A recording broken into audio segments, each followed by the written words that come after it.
Hello, everyone, and welcome as you're joining.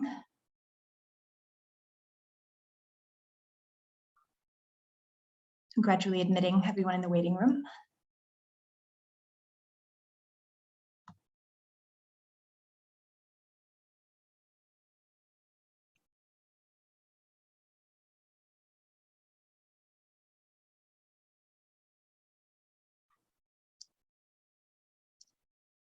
Okay. So I'll continue to admit people as they arrive. Let's go ahead and make a start with the formal event.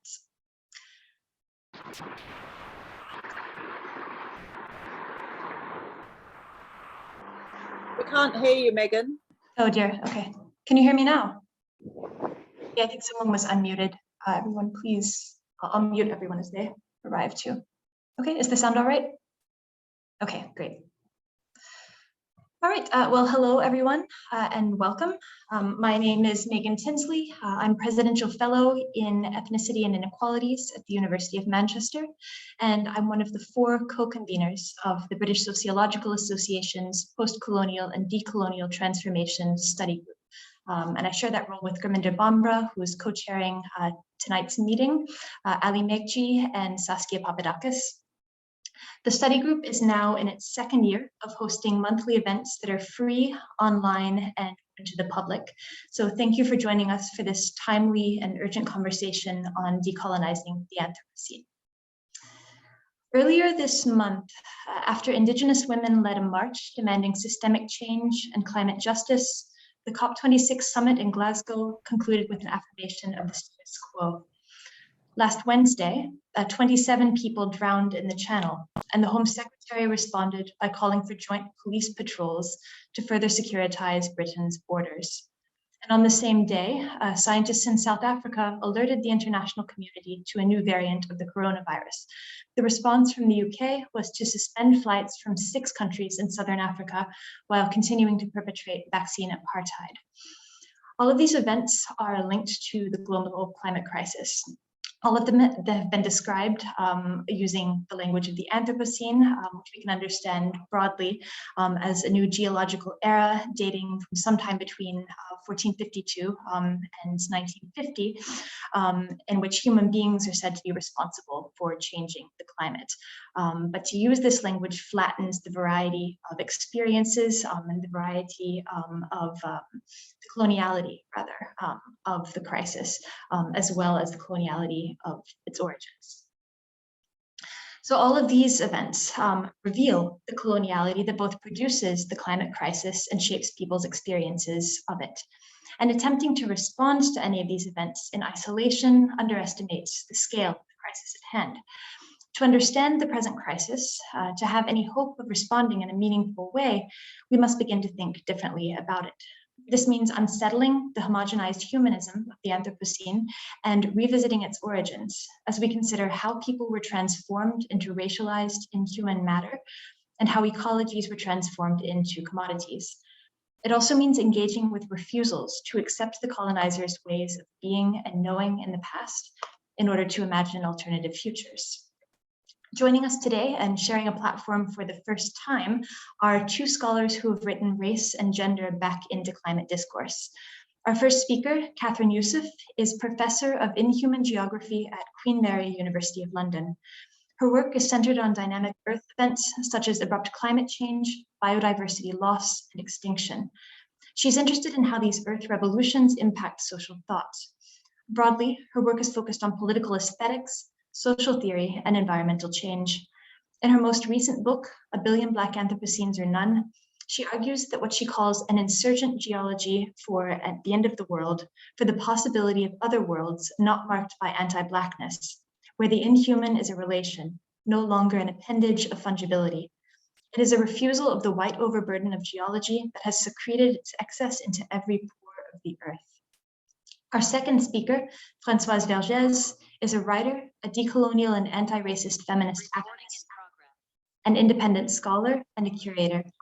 She's the author, most recently, of A Decolonial Feminism, in which she reflects on the twin projects of unleashing systemic and structural violence on the global South and on minorities in the global North, and the accumulation of laws of so-called protection and security.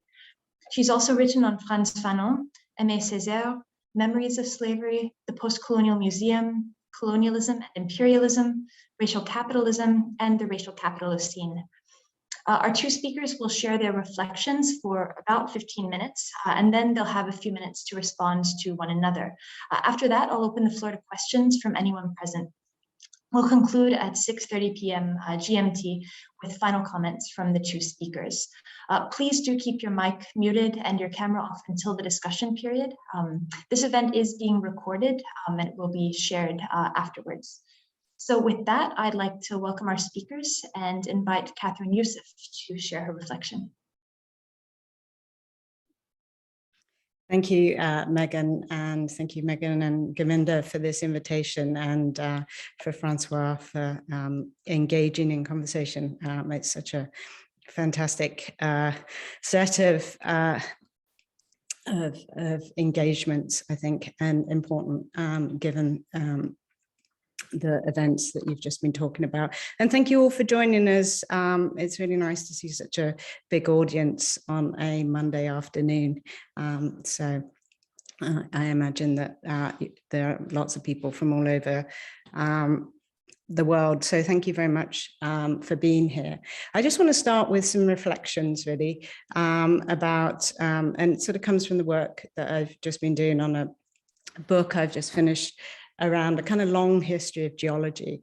And I just want to really kind of introduce some thoughts and reflections on what it means to live on and in an earth that colonialism has made.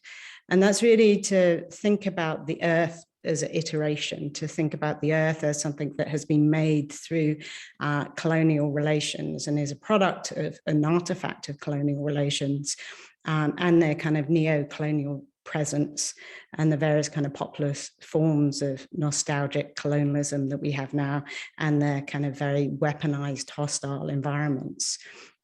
So this current iteration of the earth that we might call a colonial earth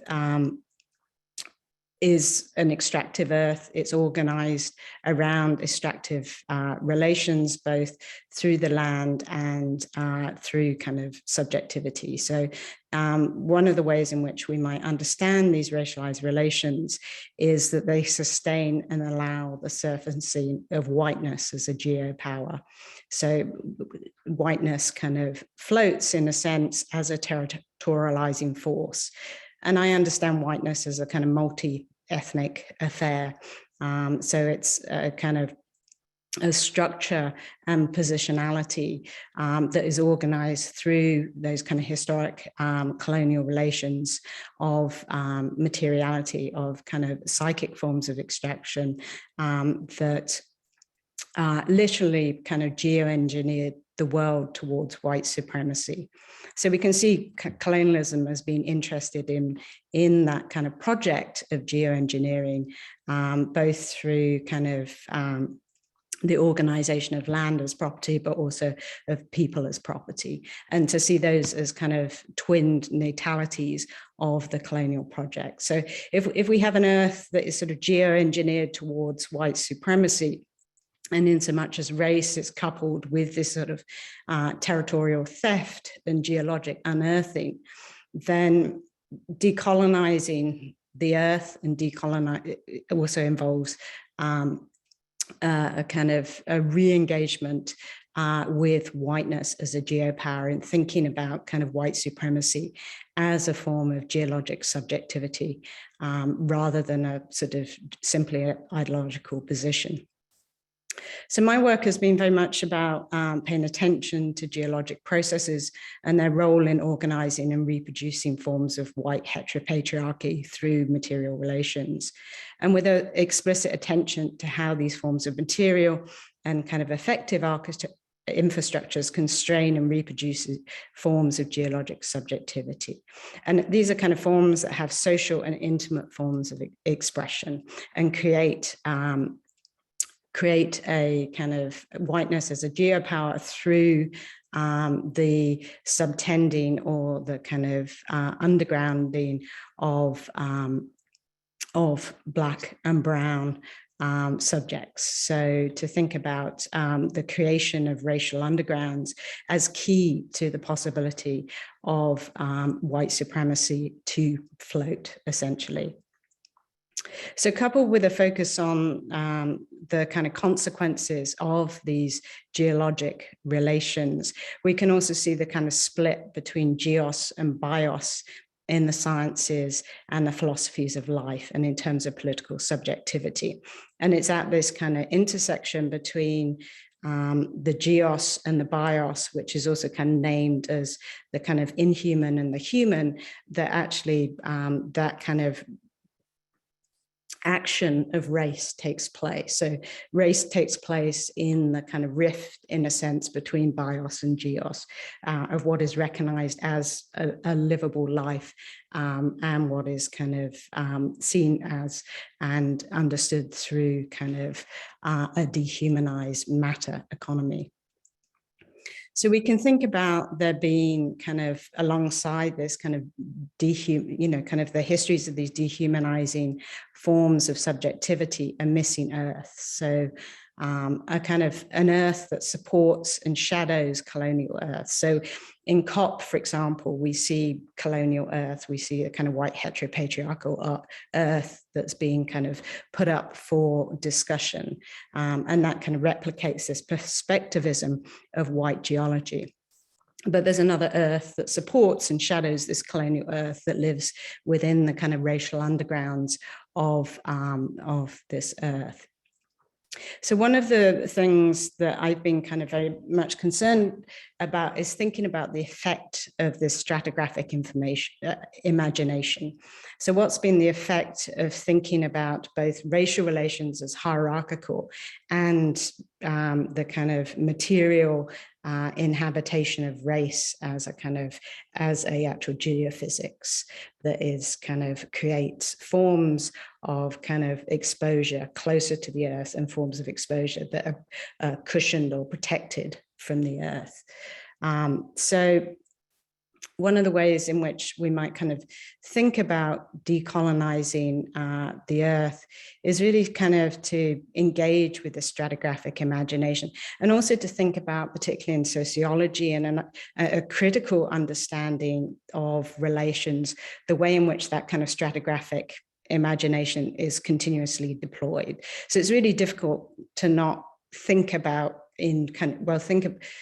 think about social thought without using geologic metaphors. And it's not that those geologic metaphors are just metaphors, but they're material structuring, organizing processes of social life. So if we think about Foucault and plateaus and formations, and we think about kind of an archaeological method, Deleuze and Guattari and so on. So, it's important to, I think, to see how kind of both the earth sciences generated a discourse and a grammar around geology, but also how that was picked up in social thought. So Marx talks about the kind of working class as spring-loaded, as kind of like in a stratigraphic relation. If we think about Freud, for example, there's a kind of the subconscious is a kind of stratigraphic, and he was very much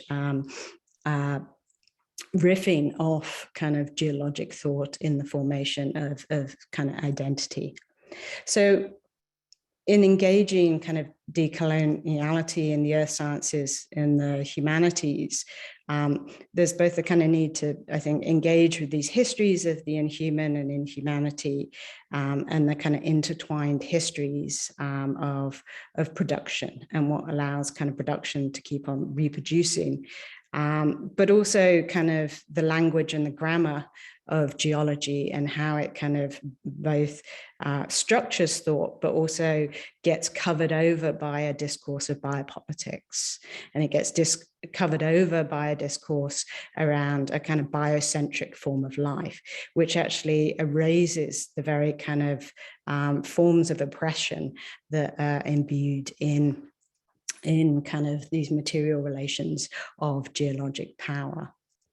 So I think there's also a like methodological challenge here of how to kind of escape these sort of what we might think of as kind of snappy binaries of opposition, so a dialectical set of relations, so we don't end up reproducing forms of stratigraphic thought. That so how do we kind of elude kind of a formational or structural approach to both thought and political activism?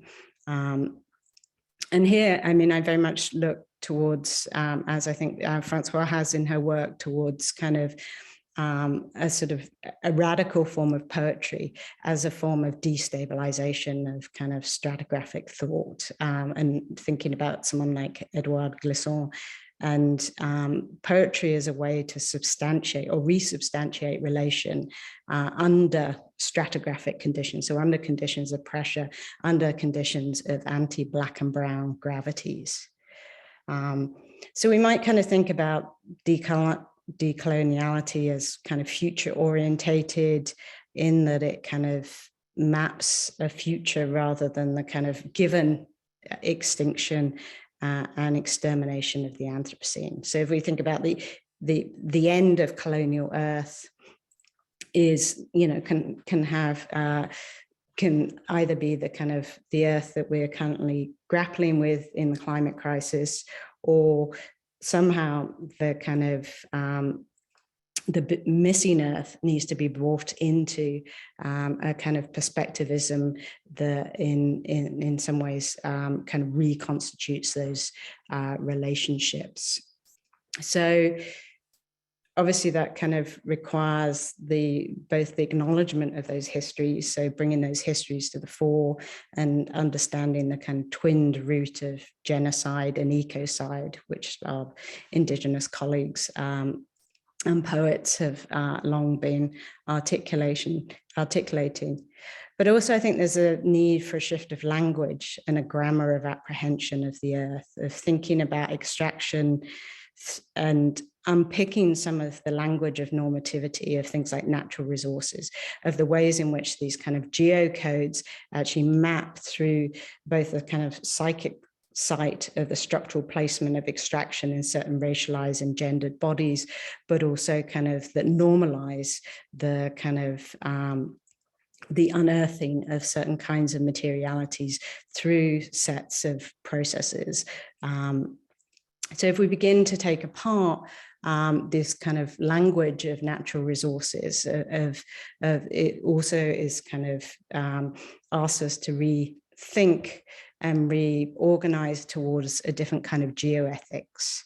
And that very much has to be a geoethics in a racialized world. So rather than so understanding the geologic dimensions of oppression. So climate change is the most obvious, but kind of thinking about weaponization of environments in Israel and Palestine, what's happened in the Channel, the Mediterranean, and the kind of quotidian sort of exposures to geochemical residues on a daily basis. So what kind of labors, and Françoise has worked in this area, are associated with forms of exposure. So continued sort of proximity to forms of geochemical inundation. So just to kind of conclude really, some of the things that we might think about is to really acknowledge that relations of race are relations of geology.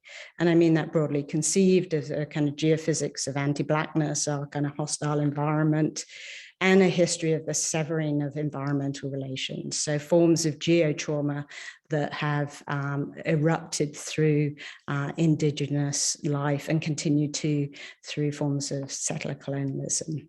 So race is a planetary state as much as it is an ideological state, and thus it conditions states of being. So if we think about hostile environments, anti-Black gravities, these are not metaphoric, although they operate in the metaphoric and metaphysical registers, but they are geophysical propositions, the product of colonial relations. So they organize material possibilities for both kind of life, but also kind of entanglement with a geologic subjectivity that is much broader than anthropomorphic or human existence.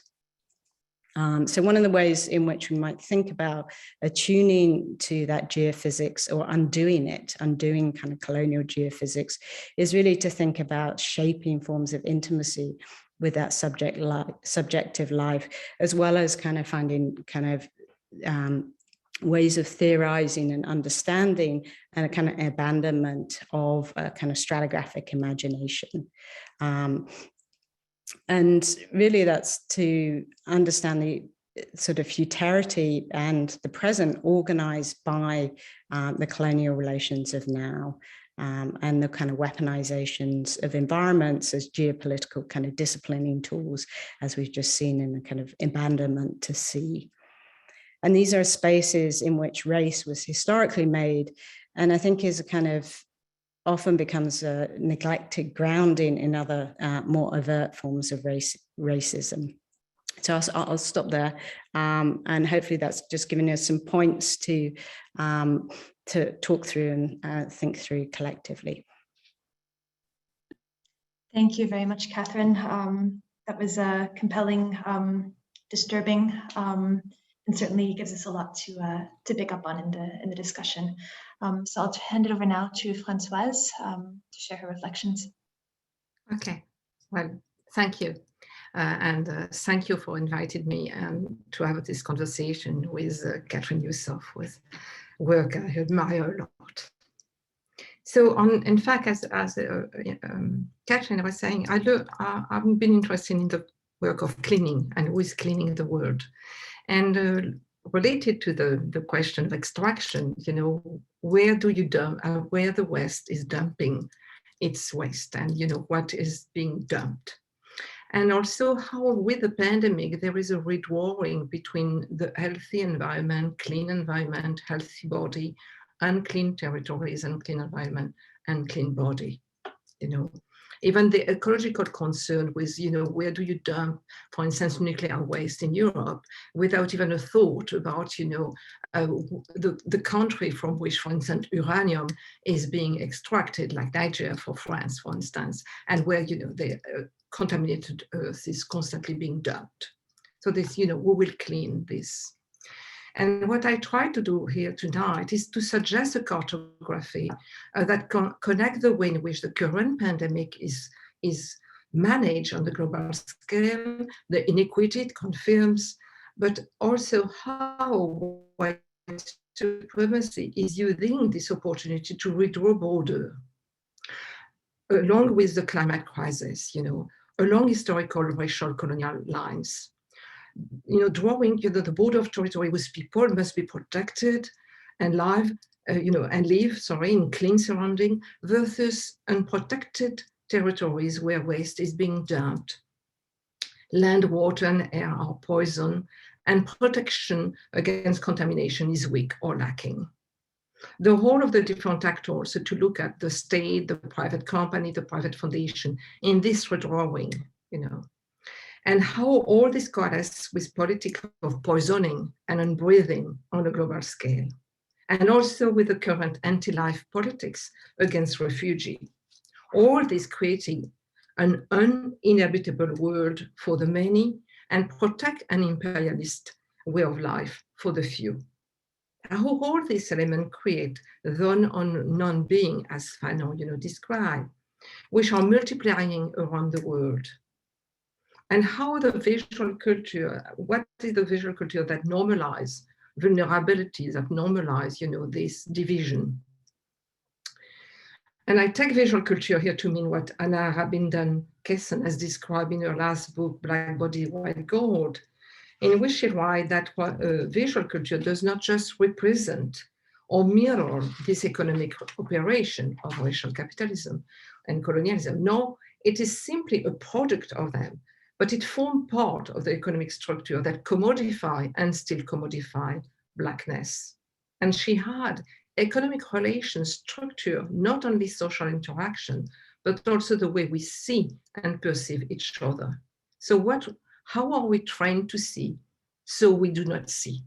So we do not see what is even under our eyes. Or, as Rose Wilson-Gilmore has remarked, how do we fight against the habit of looking away?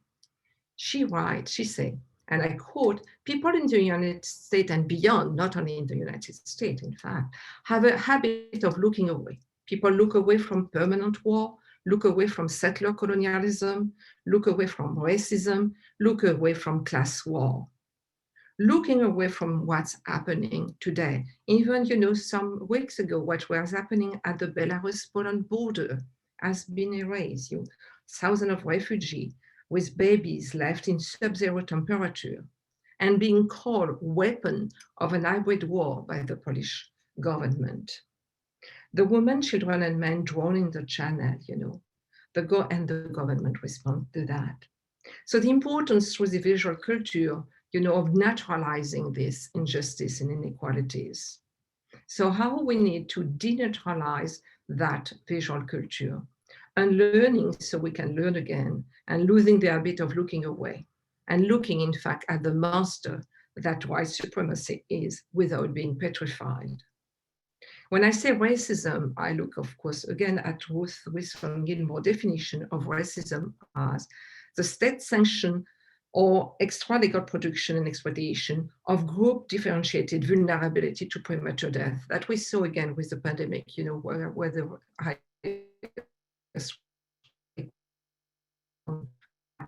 the community and poor community.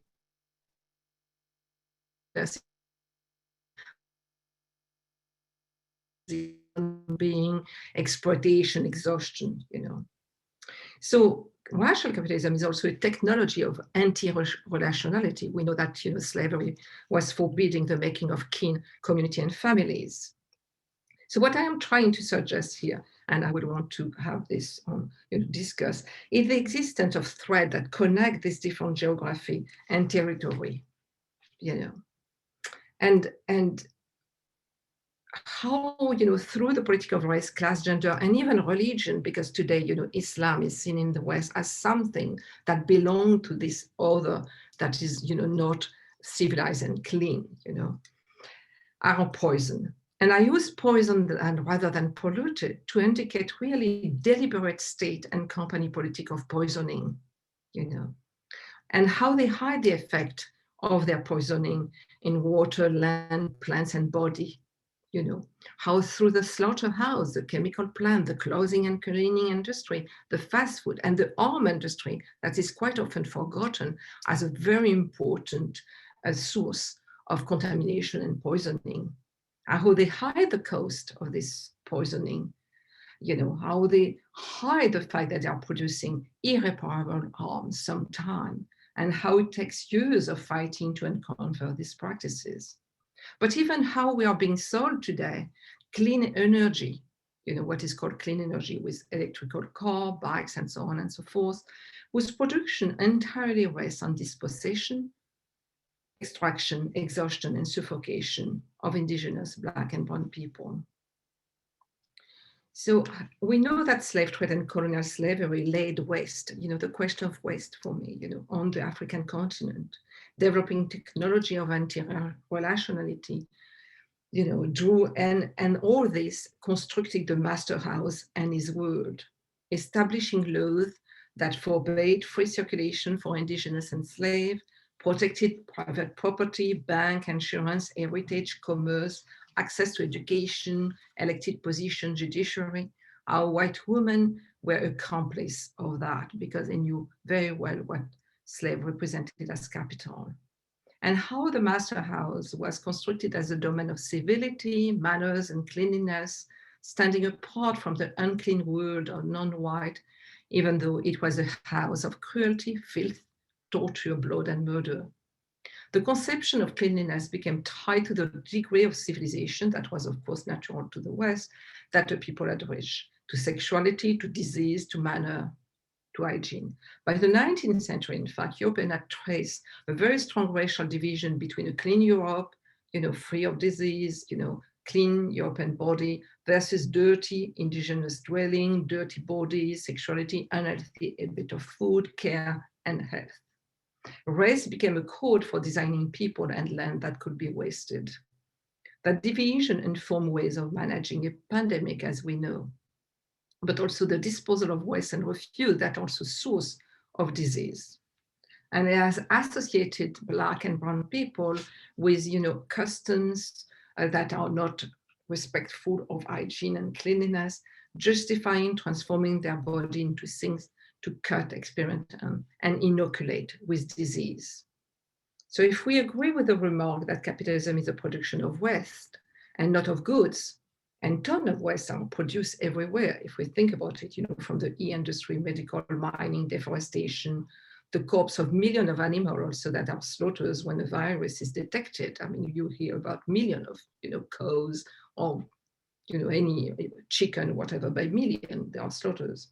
And even the ton of cardboard of e-commerce that is being developed. If we agree with the fact there is no consumption without the production of wasted land and wasted life, that waste is rationally managed, that is externalized in the global south or near poor or racialized community in the north, then we understand better the current redrawing, helped by the COVID pandemic, of protected zone of being with access to water, good health services, good food, clean street, clean air, possibility of social distancing, versus unprotected zone of non-being, with no access to clean water, to clean air, to good food, to good health services, decent housing. This is racism, and it's operate within rich country and between poor and rich white country, as we have witnessed again with the rapid transformation of South Africa, and before that it was China, in a site of dangerous place of contamination, dangerous virus, even though today in South Africa, the rate of contamination are much, less than in Australia or UK. And state deliberately let garbage being accumulated in poor neighborhood, or they dump garbage near this neighborhood or send it into the global south. And there is a relation between colonization, colonialism, settler colonialism, racism, and the creation of poison and contaminated space. Israeli settlers who dump or throw garbage on Palestinians I very well understand this link. And the siege imposed by the Israeli state on Gaza since 2007 employed the weapon of dumping to create a visual culture that built contrasting image.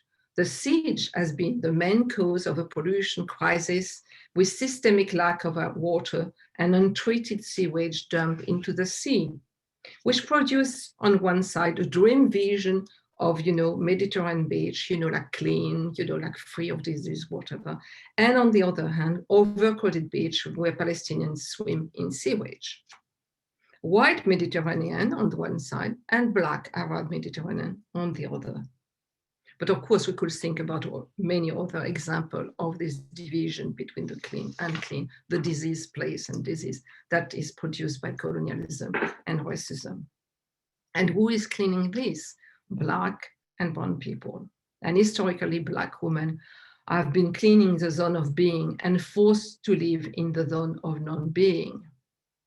White supremacy has educated the West to think it is natural for them to find clean place where they eat, they work, they have sex, they enjoy family lives. It has even become their birthright.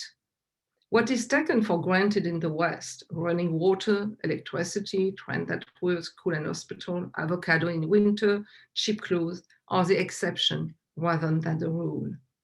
As Nick Estes has argued, this way of life requires the sacrifice of billions of people who are forced into accepting the exploitation of their land and body for the extraction of riches that support the good life for a few. It is a way of life also that requires, as Christa Wisterfisch has shown, I call it transnational extractivism of care, organized so that women of the global south, Black and white and brown women, compensate crisis in the north and left, give white women what they need.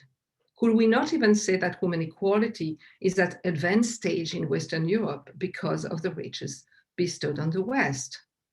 In the racial geopolitics of cleanliness, dirtiness, disease and not disease, The invisibility of the cleaning job of women of color create the visibility of clean home and public space. And the racial visual culture of clean dirty perpetuate the idea of a civilized clean white world versus an uncivilized dirty black and brown planet, threatening also, of course, with the migration and with what is, they had to the climate crisis. The imperialist way of life structured the condition of life in the global south and for minority in the north. It rests on the economy of suffocation and exhaustion, and by this I mean economy consubstantial to colonialism and racism. Extraction required terrors, premature death, and the exhaustion of plants, mine, forest, bodies, water, animal, and earth. It requires rape, it requires exploitation. Racial capitalism creates a politics of unbreathing and suffocation.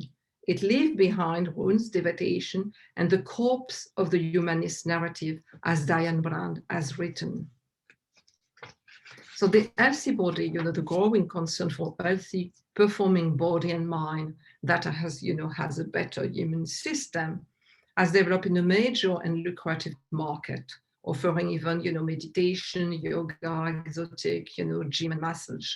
It's founded on class privilege and the cultural appropriation of indigenous and non-Western philosophy.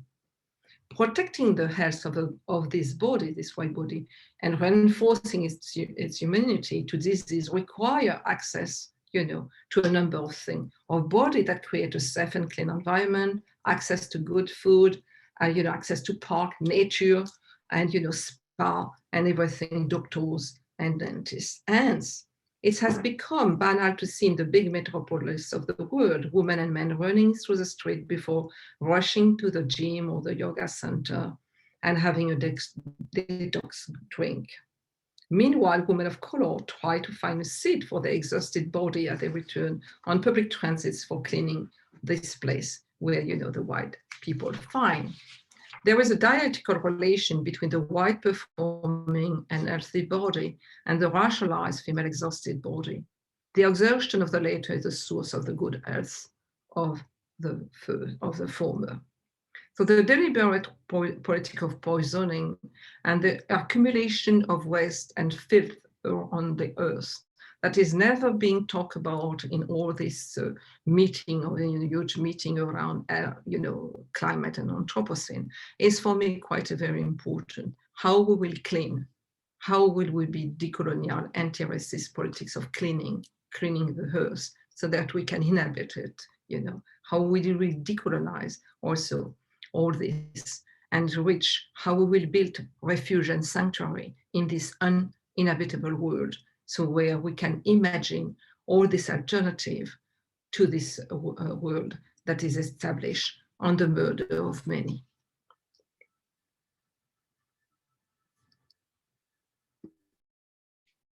Thank you very much, Françoise, and thank you, Kathryn, as well. I'm beginning to see many themes drawing together both of your work, materiality, geology, the social and representation, the power of images, poetry and language, as well as the power of the zone of being and claims to humanity and cleanliness, contrary to the zone of non-being, inhumanity and uncleanliness. So I'm looking forward to hearing how you'll respond to one another and engage with the audience. So next I'd like to return to Kathryn and give her a few minutes to respond to Françoise, and then I'll give Françoise a chance to respond to Kathryn as well. Thank you, Megan, and thank you, Françoise. I mean, so much to think about there. And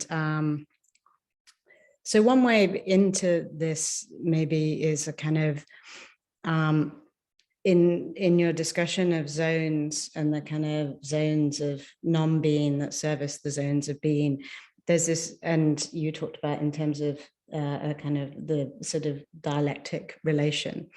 And alongside this, maybe in some of the things that I've been talking about, there's this sort of dialectic earth, in a sense, fear of a black planet sort of meets the Anthropocene, which is this kind of fear of the kind of foreclosure of the neoliberal planet, in a sense. So there's a kind of collision there that the Anthropocene, in a sense, names, but names badly. So there's this kind of tension around kind of a dialectic and the kind of the way in which those dialectics are kind of linked and yoked together. So I was just wondering whether you could say more about a sort of what new cartographies or new kind of mappings need to emerge through kind of a new kind of cleaning of the planet. So how do we escape the dialectics of both those kind of racial capitalism, but also its kind of its earths that come along with it, in a sense, to find something that isn't always kind of yoked in those kind of forms of hierarchical relations or dialectic relations. And maybe we could sort of, I don't want to sort of foreclose that kind of discussion, but maybe we can also kind of link it to aesthetics and thinking about the kind of how aesthetics might sort of be involved in destabilizing some of these dialectics.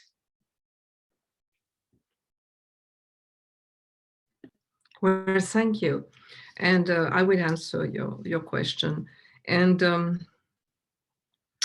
what in what you discuss, you know, the geoengineering and all, you know, how whiteness as a geopower made me think a lot about, I mean, I saw the connection also with what I was talking about, that the extraction is really producing really wasted land. I mean, and I've been thinking of how we also will, how do we think about what is irreparable? What's going to be irreparable? You know, so that we don't fall into this kind of climate reparation thing that, you know, we can have a green planet right away by recycling plastic or whatever. So how are we going to work with the irreparable? You know, that thing that perhaps in century will be repaired, but so we will not see it, you know.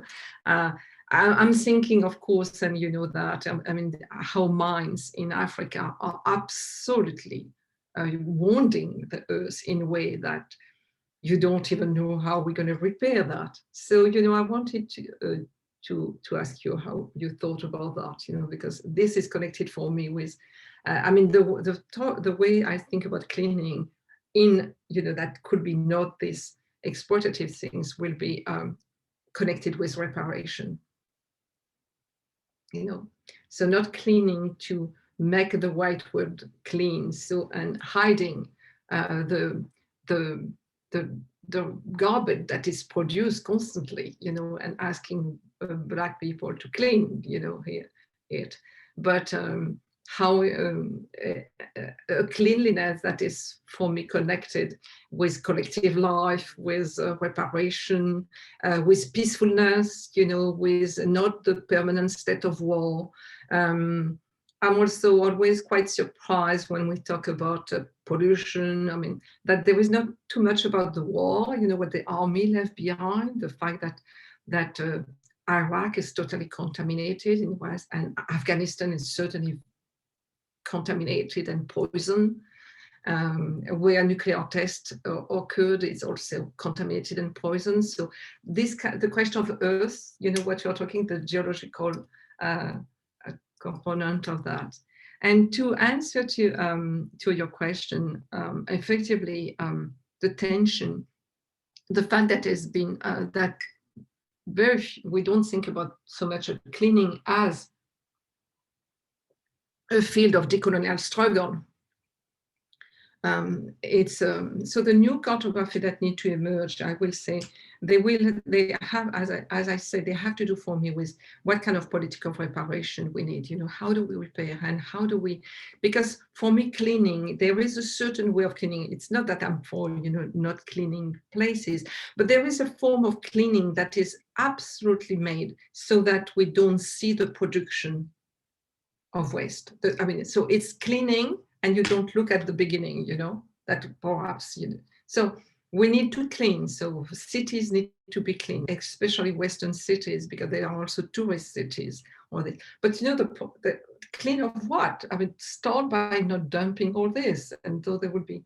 So already for me, it starts with a production, and that I say that capitalism is, you know, produce waste rather than goods, and so how to escape that? And as you say, yes, the aesthetics and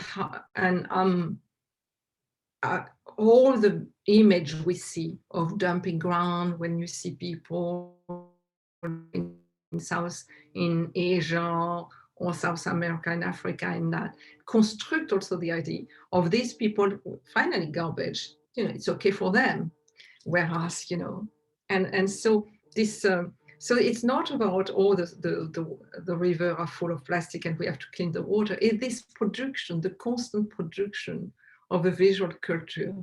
And therefore, if in South Africa you have a new, you know, mutation of the virus, it almost has to do with South Africa rather than the fact that a virus mutates anyway. You know, that this is, I don't know if it is or she, or I don't know what is the gender of the virus, whatever, but this is the life of the virus. But how even this is racialized territory, I mean, geography of hygiene that are so colonial, of course, I mean, that are part of the colonial history. So, yeah, okay, other thing, but let's have a conversation. Thanks. Kathryn, would you like to respond to Françoise before we open it up for a larger discussion? Sure, yeah. I mean, again, lots there. And, you know, I think kind of what you do in terms of your work in highlighting the sort of tactics in zones of non-being, and how these, you know, how rather than kind of thinking about the sort of necessarily how you actually kind of, you know, part of destabilizing kind of colonial earth in a sense is attached to kind of tactics of non-being or kind of, you know, so, you know, I've been very kind of attentive to thinking about like what is made possible in the zone of kind of the inhuman and you know, in this kind of you know, what kind of, you know, because you can't be normative, right, in that zone. So what these kind of zones of non-being, of kind of inhumanity, they're full of tactics, they're full of kind of forms of organization, forms of kind of resistance and undergrounding and so on. And I think the problem, and it's also like in the way in which kind of decolonial discourse exists within the institution of the university, for example, is that like they're constantly being absorbed and kind of repurposed and re-aestheticized within a normative frame. So how we keep the kind of the tactics of kind of non-being alive in their own kind of, without constantly being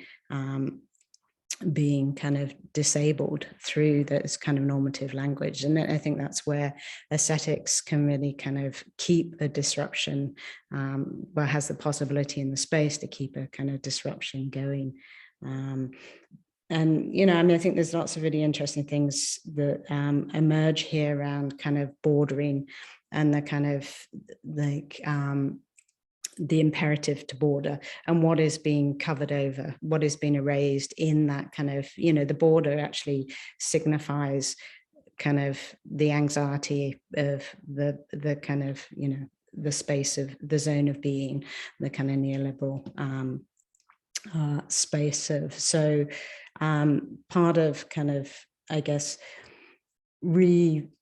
locating the border is to kind of to see what it protects, to expose what it protects, and to bring that out into, to make that visible. So that might be another tactic in that zone. But yep, I mean, maybe we should open this up to questions. I know we haven't got a huge amount of time, but yeah.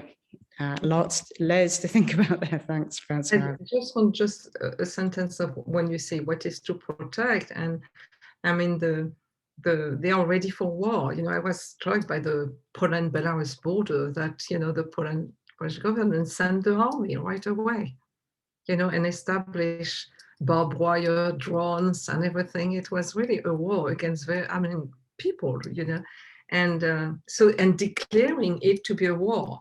That's one thing, and the other things, of course, decoloniality is the form of resistance. But when you talk about people in, you know, in township in South Africa, or even also people in camp, you know, that the United States has established, is the lack of water, the fact that you cut water, and how water is being used as a weapon, you know, and then after you say to people, wash your hands 5 times a day, you know, whatever. So how this, the incredible, as you were saying, this incredible,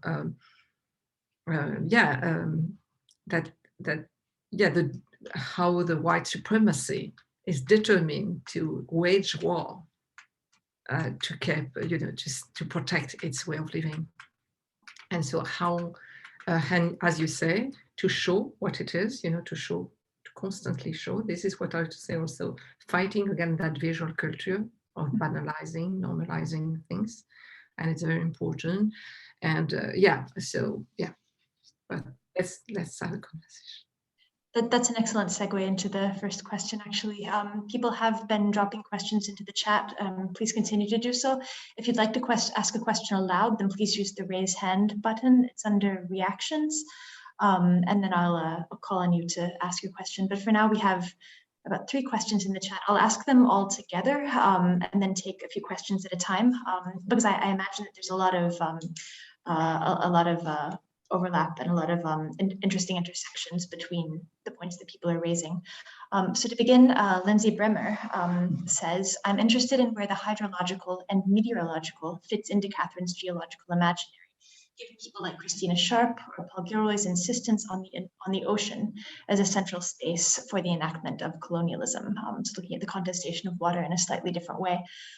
Suming Ku asks, I've been wondering a lot about the staging of the Anthropocene that is a concrete, visible planet, but with disappeared invisible people. And whiteness, privilege as well as blackness, waste is simply not there at all, immaterial. Would either Kathryn or Françoise be willing to comment on this? Then Stephen Olende comments on plastics and on the politics of plastics and waste. And then Trang Dang says, thanks both for your important reflections. I have a question for Kathryn. You mentioned that poetry can be a way of substantiating relations, of undoing colonial stratigraphic imagination. Do you think that the novel can do that as well? For example, forming new and different stratigraphic imaginings. So 3 very interesting questions to start us off. Kathryn, would you like to begin?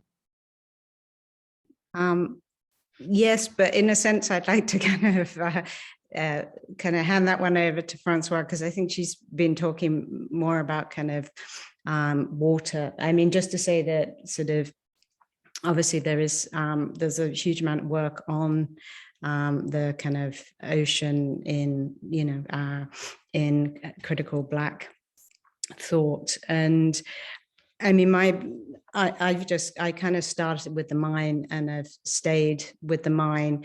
And obviously the most important things in mines is water and kind of like, so I'm not, I guess I kind of just start in a different place. But I think the kind of, the question of water and the question, well, I think the question of the separation of the earth into, like, you know, the geos and bios, and somehow the kind of water became kind of designated on the side of geos. And I think that division actually is, you know, has a lot of consequences for how kind of our understanding of water and the kind of forms of geologic life that water give rise to on a kind of daily quotidian basis is become really kind of have been out of sight for so long. But then, you know, obviously there's so much work now that is really kind of reclaiming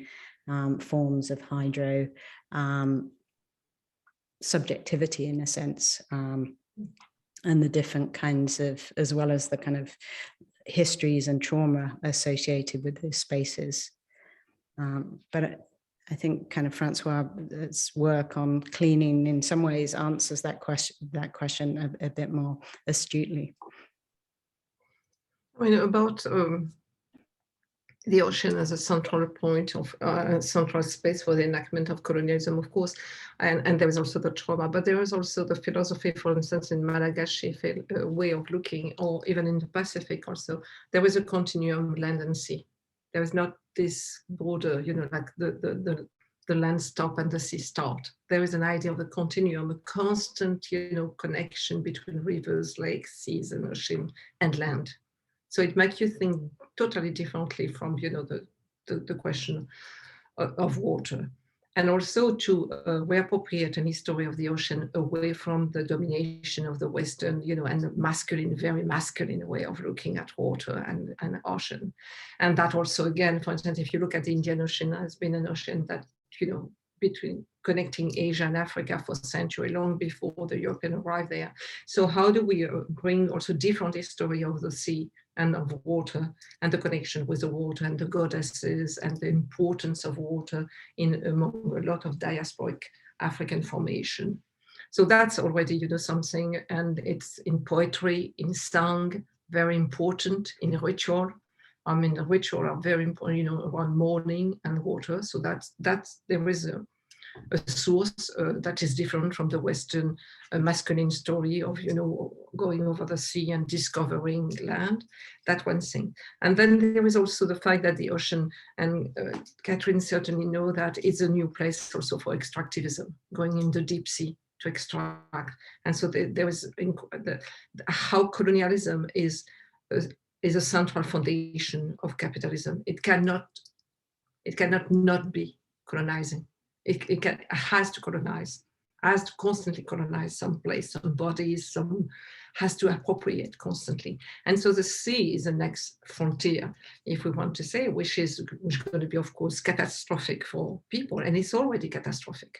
It's already a lot catastrophic for a lot of community of people living, you know, fishermen community, but also today, because also the disappearance of, you know, of community elsewhere. So yeah, I think that the question of the sea and the militarization, the incredible militarization of the sea and privatization, yeah, we have to look at the, you know, at this is also a field where we have to be an activist, decolonial activist also.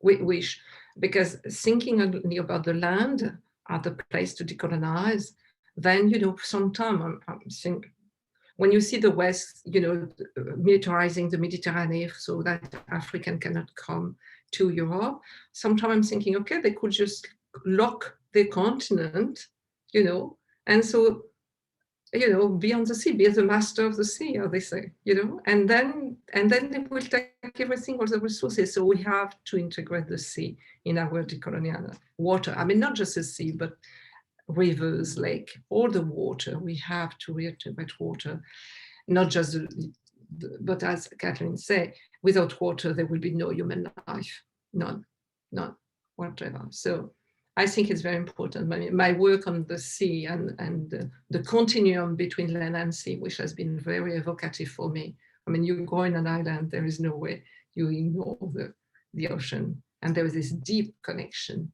the fact that the land and the sea are connected. I mean, I think also like we could draw a parallel here in terms of the kind of perspectivisms of, you know, the sea and the kind of the occupation, the histories of occupation and geotrauma of that space as being about the kind of view from the brow. So like, you know, on the, you know, ships of enslavement, there's also a racial underground, you know, there's a stratified kind of spaces. But then, you know, alongside that, we can think about those kind of histories of small boats that carried communication of slave results between Caribbean islands and so on. And you know, and the courage of small boats now, and the violence with which they're kind of met, and the weaponization of that space in the present. And I think those kinds of iterations are also about perspectivisms, right? They're about kind of the geopolitical perspectivism over that space and securing that space as a surface and a border, and the kind of attempt of, you know, and the movement of small boats and people and diasporas and so on to actually find a foothold, find a beach, find a kind of a different way of kind of traversing those borders and those kind of and the fluidity between them as well, opening up those kind of forms of fluidity. Thank you both for that. The next question picks up on this issue of interventions of activism and the relationship between representation and activism. It's from Gillian Stokes, who says, "Thank you so much for such engaging and thought-provoking discussion. The issue of media representation of non-white spaces and countries as times of war or indeed peace is often one of contamination. India is depicted as plowing toxic waste into space, dirty rivers, etc. How do we break these biased depictions and reposition the discourse to problematize capitalism from minority world as the real issue?" So, a question of intervention there. Would either of you like to respond? There are, I will say about India, two things. Of course, it's dumping ground, but there is also the struggle within, you know, from the Dalit, or we can think also of the pickers in Argentina, organizing that people who go through the dump and now look, you know, as dirty, whatever, how they organize things and show that it's work. It's work. And so they have to have a good working condition, you know, social, you know, medical cover and things like that. So I think it's interesting also the approach to that, you know, that it's different, that they conceive is at work, you know, that, and that everyone should be part of it. So that's one thing, that within this country, you have also the struggle by people who go through the dumping, or in Argentina, those who were picking, you know, through the street, and were very, you know, among those who organized the huge strike in Argentina 2 years ago. So I think we have to look at this also as work, and what does it mean as work, you know, and what, and so as work, extremely important to begin with, because so that will also, we will not look at it as some NGOs, you know, about dirty people, and kind of, you know, no. So it's like to look at that, look at the amount, the ton of waste, and say, okay, how are we going to work? You know, how are this going to be work, and we're going to clean it. And so how effectively it's there will be a decolonial strategy. It's not about erasing it, making it invisible so we don't see it anymore because this is disturbing us. No, it's about effectively, okay, now there is work to be done, and how do we do that work? And also we don't dump it somewhere else either, or we don't dump it. State have terrible politics about, you know, dumping. There is no state that has a good politics about that. But the North is dumping on the South, definitely, and in the South, you know, the elite is dumping it on poor people and poor community. So this is really from below. It's really a struggle, you know, really from below, working class, as we used to say. Yeah, and I think it's really important to name that, as you have kind of, Françoise, as labor, so that we don't kind of fall into these easy environmental determinisms that kind of equate people and waste in, you know, and that slide between those kind of forms of, you know, which often happens in environmental thought, right? That kind of, it becomes very easy to kind of, you know, conjure the imagination of the global south as a kind of through these kind of forms of waste, and the kind of integration of bodies and waste as a kind of, as an aesthetic that somehow kind is another way to reburden the kind of the imagination of these spaces. Thank you both. So a few more questions have come in. Actually, these two fit together quite nicely. So Bobby Banerjee is wondering if Kathryn could elaborate on whiteness as a multi-ethnic category. And he's thinking in particular about how this pertains to the coloniality of Chinese and Indian corporations in Africa, Latin America, Asia, and Australia. So what are the implications of these neo-colonial corporations for categories of race and perhaps the category of whiteness?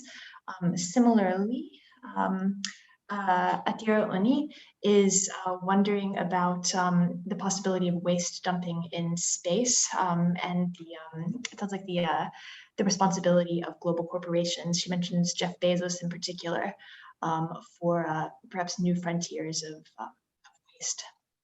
Mm-hmm. Mm-hmm. Thank you for those questions. I mean, I think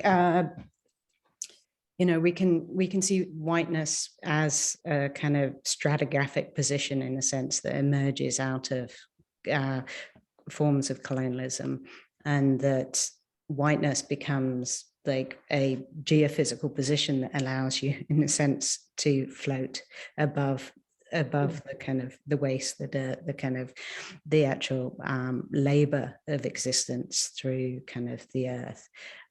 So I see no difference in it. Well, I mean, obviously there are differences, but the replication of, say, extraction in Africa by Chinese companies and it's a different form of infrastructural politics in the organization of extraction, but it's the organization of extraction, and it fits, you know, kind of onto the colonial project. And so I think, you know, I'm always hesitant to sort of name everything colonialism, but I think that we can see these particular forms that are re-emergent and reproduce, and they often reproduce through the infrastructures of kind of a sort of discourse of natural resources, a discourse of kind of sustainability, a discourse, you know, so they reproduce through very particular sets and organizations of kind of infrastructures so one way to think about kind of race is to think about race as an effective infrastructure that has consequences for subjectivity, rather than locating it first in the body and a particular kind of, epidermal. Although it does have, it has been kind of historically organized in those ways, but to also see the other side of that kind of placement. So that placement, again, is a way of erasing another kind of placement of extraction within the earth. That race becomes the answer to a certain set of problems about extraction.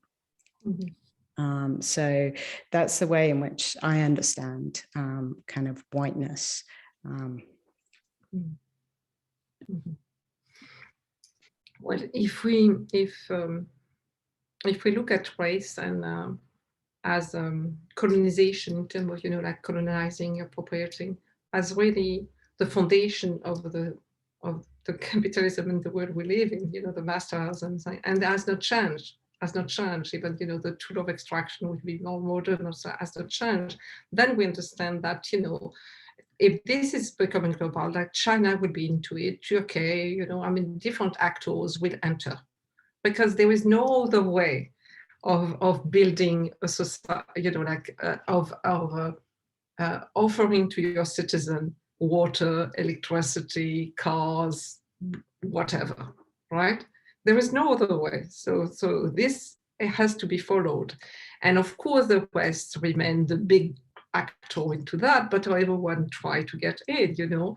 And you have country in Africa where the West is not much there, you know. You got Turkey, Korea, Japan, you know, like falling into that. that. Or even, not only in Africa, but also in Asia and elsewhere. So I do think, and I agree with Kathryn, that the question of the colonial is absolutely central. And there is no colonial without race, that's why that the world has been built. I mean, this way of life have been built on colonization, as in meaning extraction, exhaustion, dispossession, suffocation, I mean, like really people cannot breathe. It's not just the police violence that people can breathe. Air is polluted for a lot of people. So this is really, for me, the fight against that. And the waste dumping in the space, yes, that's part also of this completely, I mean, billionaires now have absolutely the possibility of dictating, policies. They are dictating, I mean, the Gates Foundation is dictating policies on women's womb in Africa. And Bezos, this goes also with the idea of throwing in space, colonizing the moon, colonizing Mars, but also then establishing more and more bioreserve on Earth, like for that, so the children of Bezos could go and have birds and butterfly and, animals that they could look at, flowers, and the rest of us will not. So yes, I do, I mean, for me, we have to, again, see how much the question of the colonial, take out the colony from the historical story and see how it's, this is really the foundation. Colony with everything that means: expropriation, dispossession, racialization, expropriation, stealing everything, knowledge, everything, object, art, everything, poem, song, stealing. It's looting, rape and looting. So, and doing that is really, in fact, when we could think about Sylvia Winter, how to humanize the world, how to so we become human, because we are living in the age of man, the man, capital. And I do think that's true, but because in fact, when people, for instance, in South African township or elsewhere, or in India, Dalit, they talk about humanizing the world. They use that expression, humanizing the world. And I do think, it's connect also with, in fact, what Kathryn is saying when she said, this construction of whiteness, how that is, in fact, as is, this is covering, what could be the human. That is, like effectively. So yeah. So yeah. I'm glad you turned the conversation towards humanization, what it means to rehumanize the world. We'll have only 2 minutes left, I think, for this session. And so I'd like to invite both Kathryn and Françoise to share any final thoughts that they have as we close. Kathryn, I'll begin with you. What's your closing thoughts?